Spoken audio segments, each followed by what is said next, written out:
Hello, friends. Here we are again. It is lesson 3, figuring out your daily priorities. Now, you are here because you are trying to get out of debt.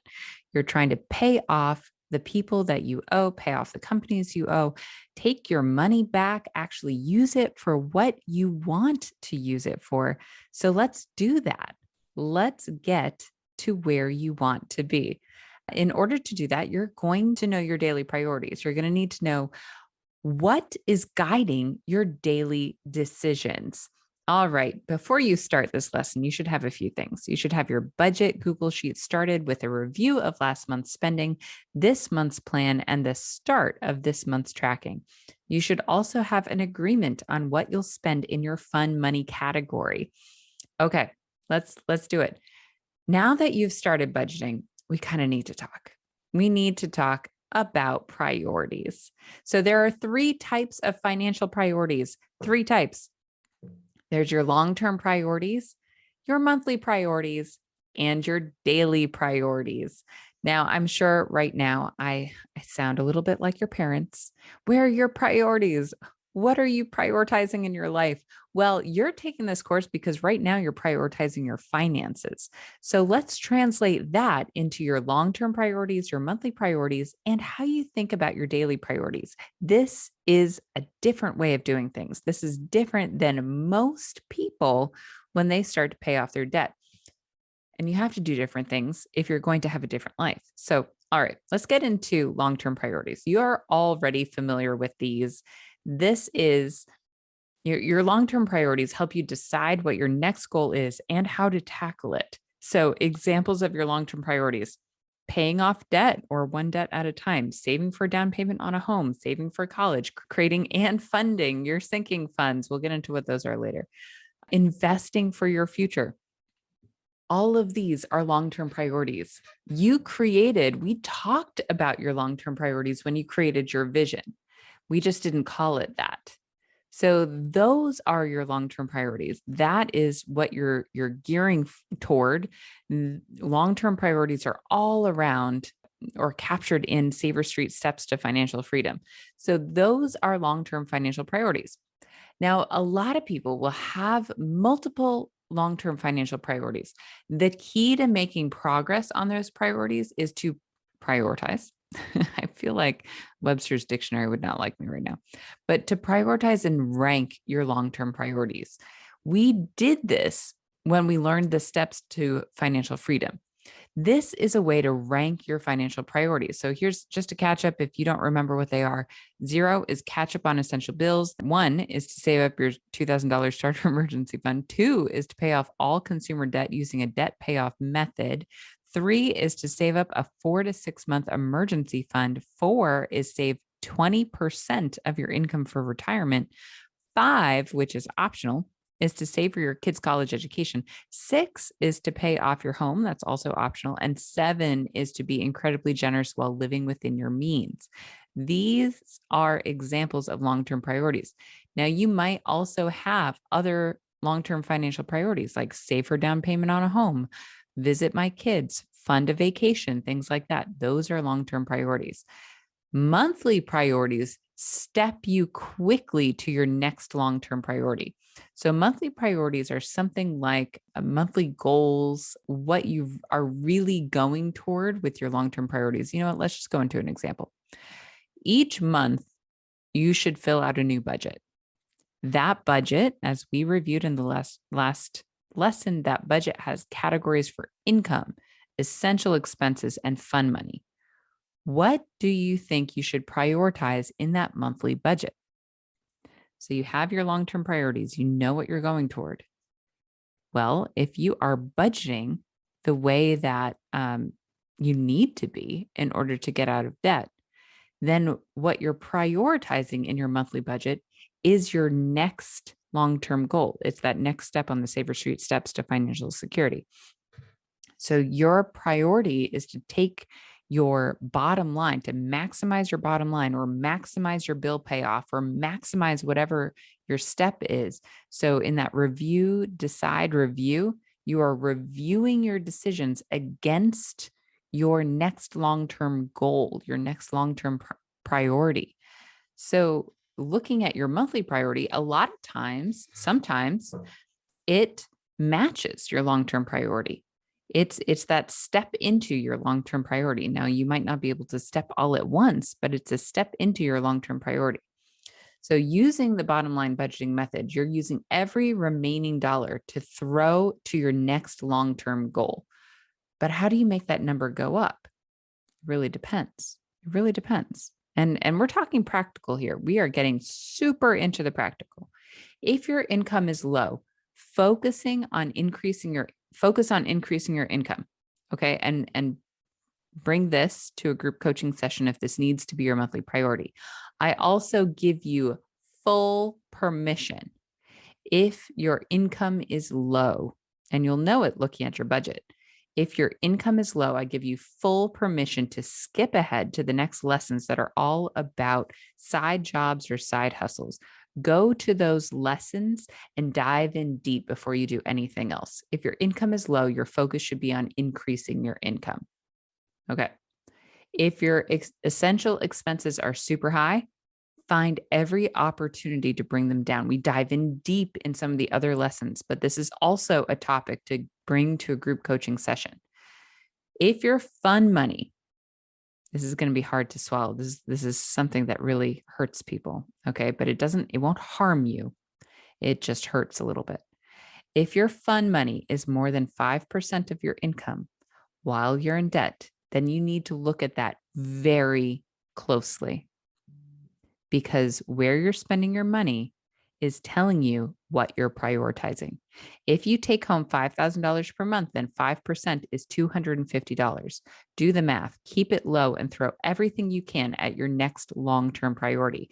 That's your job with these monthly priorities. Your monthly priority should be to maximize what you get as your bottom line in your bottom line budget and throw all of that at your next long-term goal. That is the monthly priority. Okay. If you're following along, if you're doing this program, that is your monthly priority. And that leads us to your daily priorities. Okay. We had to kind of build that foundation talking about priorities. Now let's get to your daily priorities. Daily priorities are the everyday little decisions we make that can change our whole future. You don't live a month away. You don't live in the future. You don't live through your budget and just look back and see another person making your decisions. Daily priorities are how you decide what you're going to do in your day-to-day life. Remember that future you want? You need to tame your daily priorities to fit that future. If you can't change your now, then you can't change your future.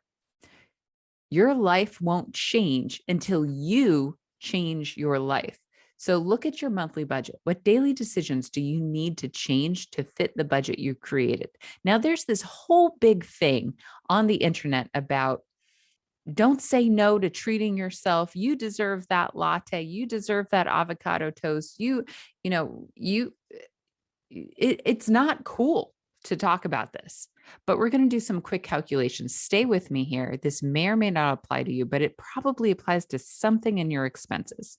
Okay. Think about your daily or weekly money decisions while we're going over some numbers. In my neck of the woods, I'm right outside of Boston. It's a high cost of living area. We have $7 coffees and $12 salads or sandwiches for lunch. And that cost is only going up, guys. Most people I know get both every single day and put it on a credit card. So let's do the lunch. Let's do the math. The lunch. I wish, anyway, let's do the math. Per day, that is $19 a day. Per week, that is $95 a week just on breakfast and lunch. Per month, that is almost $400 a month. And per year, that is $4,750. What could you do with that money? Well, let's look at the alternative. Let's say they made their coffee at home. They bought creamer to put in it. But they made it at home, and you can make a really good cup of coffee at home. I've tried not all of the different methods, but many of the different methods. You can use whatever method you want, except for some of those coffee pods or like little espresso pods. So that gets expensive. But let's say you made your coffee at home in an inexpensive way, And that's even expensive. Like my cups of coffee are about 50 cents each. And they brought their lunch. And that's an expensive lunch to bring from home too, that $3. So, but let's bump it up. Let's say it's semi-expensive to do your coffee at home, bring your lunch from home. They'd save $15 every day. Let's see what it would cost them to make coffee and bring a healthy lunch. Doing the math, per day, $4, per week, $20, because it's 5 days a week that they're working in an office, per month, $83, and per year, $1,000 for breakfast and lunch. Now, I'm giving this example, maybe they're making breakfast at home, making toast, whatever it is. That's all encompassing. So for 5 days working in an office every week. So they are doing $4 a day, $20 a week. Per month, that's $83 on breakfast and lunch. And per year, it's $1,000. That is a savings of $3,750 per year. That is half your Roth IRA, less than half, or more than half of your Roth IRA. That's the amount of money that you could be throwing at debt. That's less than you should be. But so it brings the question, where are you stealing from your future? Where are you stealing from your future? This whole lesson is about those daily priorities and bringing those daily priorities into vision, into focus, so you can look at your budget with fresh eyes and you can see, wow, what am I doing? Think of your spending habits right now. What would you rather have? Would you rather be out of debt or have whatever you're looking to buy? Would you rather have, I've had people spend hundreds of dollars, thousands of dollars on guns or boats, or I don't know what else. There's tons of stuff, a lot of clothing, handbags, shoes. I have talked to people who spend, and I'm not judging here because I love clothes. I love shoes. I actually, I'd love to have a boat, but it's all around your daily priorities. And one thing has to be higher than the other. Okay. Here's some examples of spending that adds up. I tried to throw some out there. I actually wrote it down. Okay. So lots of subscriptions and cable, coffee and lunches out, Amazon purchases. It's so easy to spend money on Amazon. Stop doing it. Memberships you aren't using, cell phone services you don't need. Okay. And you saw with my budget, I spend $200 a year on my entire year of cell phone service. Excessive heating and cooling. Yes, I am calling it out. It all adds up. Using expensive makeup and personal care items, buying clothing more than you need to, wasting food. That's another whole lesson in this, is all around food. Over drinking expensive beverages, getting vending machine and convenience store snacks. I'm about to tell you a little story here. So I was in the office, and one of those ladies who spends $7 a morning on coffee and $12 an afternoon on lunch also would we had this refrigerated vending machine in our office, and she would spend $3 on 2 hard-boiled eggs. Well, I finally said something because I'm me and I can't not say anything. I'm both the best friend and the worst friend you've ever had, because I will call out things in a nice way. And I just said, what's causing you to get that from the vending machine instead of making it from home and bringing it? Because I ate hard-boiled eggs right next to her. It was an open office. We were eating them next to each other. We actually had this like hard-boiled egg pact, which is a funny thing. But a lot of people don't like the smell of hard-boiled eggs. We were fine with it. So we like okayed it in that open office, eating next to each other. So I asked her, why do you get them from the vending machine instead of bringing them from home? And she said, well, I just, I haven't made the time to make them. And I said, hey, I make them from home. It costs me 20 cents for the 2 that I bring every day. And you're spending $3 every day on these vending machine hard-boiled eggs. Really? How much money do you make? And I just phrased it like that. Like, are you rich? And she was a little taken aback. And the next week she started bringing in her own hard-boiled eggs, because she realized that spending $15 a week on hard-boiled eggs when she could get a dozen for way less than that, for less than a day's worth of hard-boiled egg spend, was worth it. So anyway, okay. Vending machine and convenience store snacks, they add up. Buying lottery tickets, that's throwing money out the window. Financing the latest technology, picking up snacks in the checkout aisle or on the end caps of aisles. They place them there for a reason. People pay for that placement. Giving lots of gifts. Yes, I said it. It is a whole episode or a whole lesson in this. We're going to go into that. And in-app purchases. All right. So these are examples of spending that adds up. There are other ones that I've seen. Buying a lot of tobacco, buying high-end liquor, buying a lot of video games or video games on pre-release. I've seen a lot of that too. So that list, just like I was saying, that list does not include everything I've seen. And you could have something I haven't seen before. Okay. Everyone's a little different. That's good. That's a good thing. So you could have something I haven't seen you before. The real question comes down to, what would you rather have? And this is your daily question. The peace that comes with debt freedom or whatever it is you love to buy. Which one would you rather have? You can only spend money once. In a couple of lessons, we'll be covering relationships and giving. About a third of people I work with love to give and feel that is their true calling to give. So don't worry, we're going to cover that. And don't hear what I'm not saying. I'm not telling you to stop giving. So please keep that in mind. We'll get to it. Don't worry. Daily priorities. You might think that what we have been going through so far is super simple, super simple. This is one of the easiest and one of the hardest lessons that we're going to be doing. Your daily priorities come down to what you truly believe about yourself and your money, what you truly believe.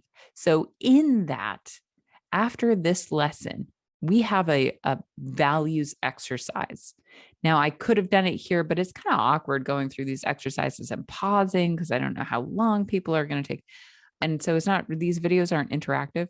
So I have that handout. I have that exercise right after this. Most people buy things to soothe the pain or make themselves feel better. When you are going through this whole course, when you are going through the transition to pay off your debt, because it has been super painful to be in debt, been there, done that, lost my hair, lost my memory. I got in a real bad spot. So when you are living in that pain and you're trying to pay off debt, you have to turn it around. You have to start thinking about, where are my values? Am I funding my values? Is my spending just trying to soothe my pain, or does my spending reflect who I really am? That's a hard question to answer. It is. It's a hard question to answer.